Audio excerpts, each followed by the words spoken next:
সরস্বতী প্রতিমা চুরির চেষ্টার অভিযোগে চাঞ্চল্য নদিয়ার শান্তিপুরে। প্রতিবাদে থানায় বিক্ষোভ তৃণমূলের, শুরু রাজনৈতিক তরজা। অঞ্জলি সিল্ক, শিমুলতলার মোড়, বনগাঁ, এখন এক নতুন রূপে, নতুন সাজে। সরস্বতী পুজোর আগে নদিয়ার শান্তিপুরে চাঞ্চল্যকর ঘটনার অভিযোগকে ঘিরে শুরু হয়েছে তীব্র রাজনৈতিক চাপানুতোর। সরস্বতী প্রতিমা চুরি করার চেষ্টার অভিযোগ উঠেছে এক বিজেপি নেতার বিরুদ্ধে। অভিযুক্তকে অবিলম্বে গ্রেপ্তারের দাবিতে পুলিশ ফাঁড়ি ঘেরাও করে বিক্ষোভ দেখিয়েছে তৃণমূল কংগ্রেস। ঘটনাটি ঘটেছে শান্তিপুর থানার অন্তর্গত বেলঘড়িয়া ১ নম্বর গ্রাম পঞ্চায়েতের বেলঘড়িয়া বেলতলা এলাকায়। স্থানীয় সূত্রে জানা গেছে, ওই এলাকায় কয়েকটি পরিবার মিলিতভাবে একটি সরস্বতী পুজোর আয়োজন করেছিল। প্রতিমাটি প্যান্ডেলেই রাখা ছিল। অভিযোগ, গতকাল রাত প্রায় ১২টা নাগাদ এলাকার বিজেপি নেতা সুবীর বিশ্বাস প্রতিমাটি নিয়ে পালানোর চেষ্টা করে। স্থানীয় বাসিন্দা শম্পা সরকারের দাবি, প্রতিমা নিয়ে যাওয়ার সময় বিষয়টি আমার দেওরের নজরে পড়ে যায়। ধরা পড়ে যাওয়ার আশঙ্কায় প্রতিমাটি সেখানেই ফেলে রেখে পালিয়ে যায় সুবীর। আমরা ঘুমোচ্ছিলাম, আমার দেওয়ার বাইরে বেরিয়েছিল, বাইরে বেরিয়ে দেখে যে একজন মন্দিরের ভেতরে ঢুকে আছে। ঢুকে আর কি লাইট বন্ধ ছিল আর এমনি বাইরের লাইটটা জ্বালানো ছিল, দেখে যে ঠাকুরটা নিয়ে মানে মন্দির থেকে বেরোচ্ছে। সেই টাইমে ও যেই মানে ছুটলেও ঠাকুরটা ফেলে দেখে ও পালিয়েছে। ঠাকুরটা কি আপনাদের বাড়ির? না না, আমরা সবাই মিলে আর কি চাঁদা মাদা তুলে পুজোটা করেছি বাড়ির ঠাকুর। কত রাত হবে এটা? তো 12টা। কি নাম? সুবীর বিশ্বাস। ঘটনার খবর ছড়িয়ে পড়তেই এলাকায় চরম উত্তেজনা ছড়ায়।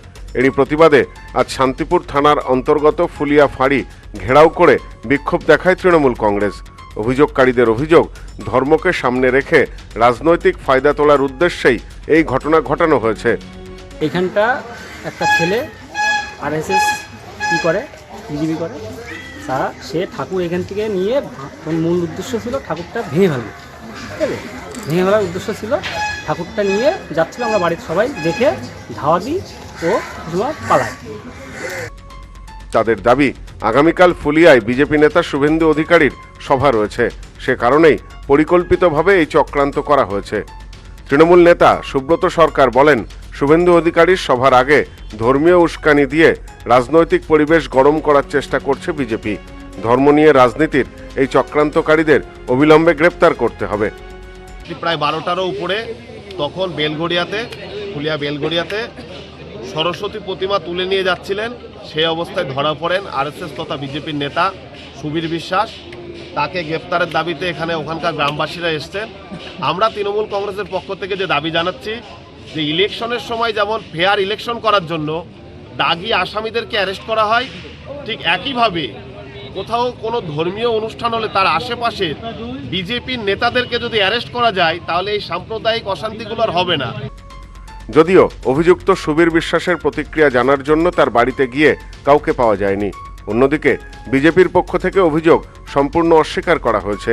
বিজেপি নেতা চঞ্চল চক্রবর্তী বলেন, সুবীর বিশ্বাস নামে যে ব্যক্তির কথা বলা হচ্ছে সে আমাদের দলের কেউ নয়, আমরা তাকে চিনিও না। তৃণমূলের কাছ থেকে আমাদের হিন্দুত্ব শেখার দরকার নেই। যদি ঘটনার সত্যতা থাকে তাহলে প্রশাসন অবশ্যই সঠিক ব্যবস্থা নিক। তাকে চিনি না। সুবীর বিশ্বাসের সঙ্গে বিজেপির কোনো সম্পর্ক নেই।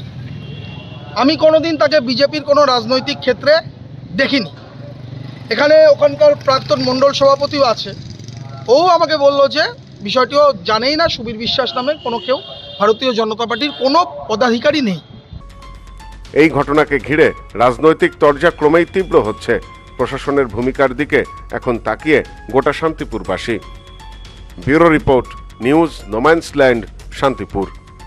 সম্প্রীতি guest house, hotel and restaurant. সমস্ত আধুনিক সুবিধাযুক্ত AC double bedroom, standard double bedroom, twin bedroom, deluxe double bedroom. আমাদের হোটেলেই রয়েছে বাঙালির খাবার সহ মাল্টি কুইজিন রেস্টুরেন্ট। শহরের মধ্যে অথচ সম্পূর্ণ নিরাপদ পরিবেশে থাকা খাওয়ার একমাত্র ঠিকানা Sampriti guest house, hotel and restaurant, Chakdah road, টবাজার, বনগাঁ। ফোন 03215257603।